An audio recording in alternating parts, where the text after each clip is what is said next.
join us. Continuation to ng ating stir-fried veggies with mushroom sauce. Ito naman ay air fryer buttered garlic shrimp. Okay? Pero ito, dadagdagan ko lang ng Thai cheap salt sa, salt sa Thailand. Pero ito ay hindi, pwedeng wala ito. Okay? Pwedeng wala ito. Kaya lang, gusto ko ito, kaya lalagyan ko nito.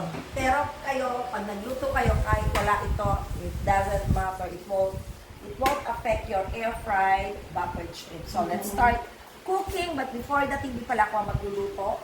Ako lang ang boses. Kasi meron akong, magluluto. Ang aking daughter na si Shana. So, let's start. So, lalagyan tayo ng butter.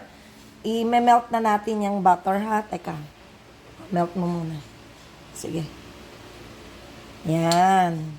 So, melt natin. Yan. Then, sige, go lang yan. Then, maglagay na ng olive oil.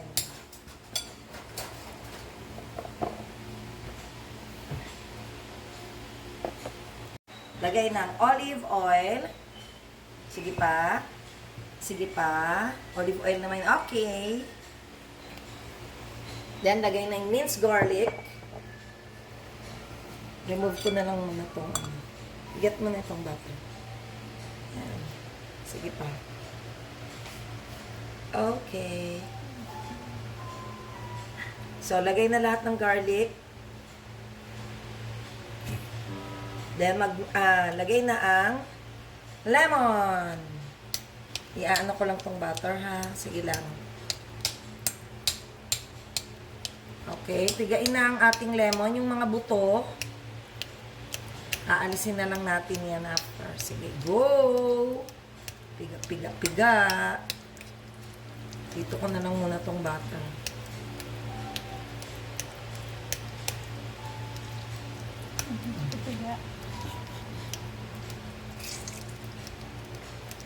Okay. Next, lagay tayo ng pepper. Sige pa. Okay, isa pa. Okay. Masarap ang pepper. Then, imbis na salt, lalagay na ako ng Thai chi. Pero kayo, if you do not have Thai chi, ang dami. Maanghang din yan eh. Kaunti lang yan. Okay. Pag wala namang kayong Thai chi, salt lang, okay na. Okay, next, lagay na natin ang ating hipon. Binalatan na tong hipon. Tandaan lang, baka masira. Yes.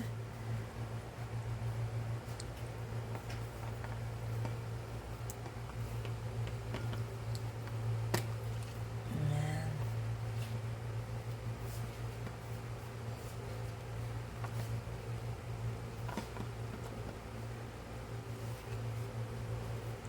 Okay, i-coat mo na. I-coat na natin yan.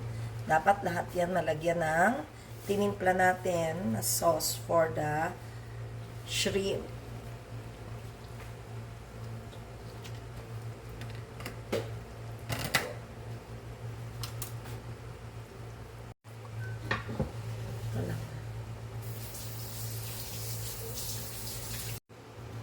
Okay, lalagay na natin ang ating shrimp na na-coated na ng ating sauce na ginawa.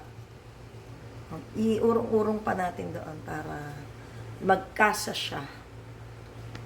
Para isang air fry lang tayo. Yan. Go.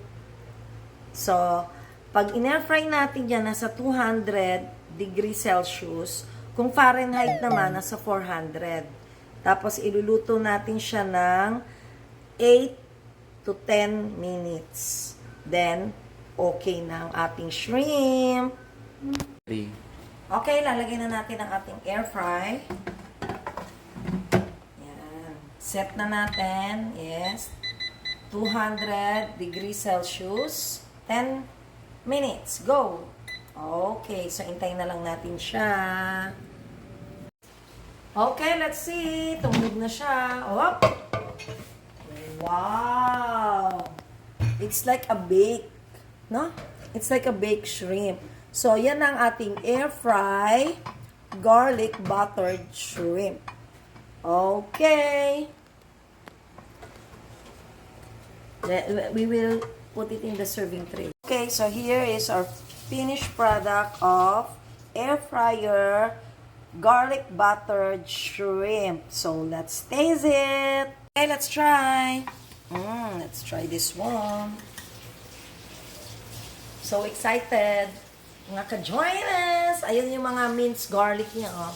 And also the butter. Kita natin. So, let's see kung matitaste natin yung mga minix natin dito. Kanino kutsara ito? Ang sarap. Nalalasahan din yung lemon. Guys, yung medyo hindi ko nalasahan yung tai chi. Kung gusto nyo, pwede naman sprinkle na lang doon habang kumakain. Masarap pati yung pagkakaluto ng ng shrimp. Hindi siya yung yung tumitigas, hindi, malambot siya. Ang sarap kasi, ang lasa yung lemon, sarap. Good job, Yana. Good job. So, paano mga ka-join us? So, ulitin. Always remember, happiness is joy. Bye-bye!